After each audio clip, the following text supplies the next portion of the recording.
This is the question documents that we enlarge. Why we enlarge it? Because to see the minute and for us to present it properly, and for the others and able to understand it. As you can see to this QD, this is a suicidal notes. As you can see, there's a lot of issues in here. Retouching, patching, and addition. This is the, as you can see, just take care of my dog. As you can see, the letter U, there is a retracing to it.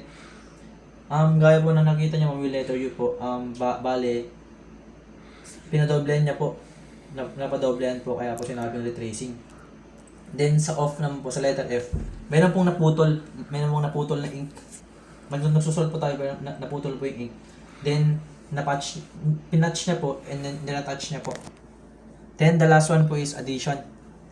Wala po talaga siyang pirma, pero pinirmahan niya po. As you can see naman po sa ink po ng ballpen is, hindi po sila parehas. Lamang po.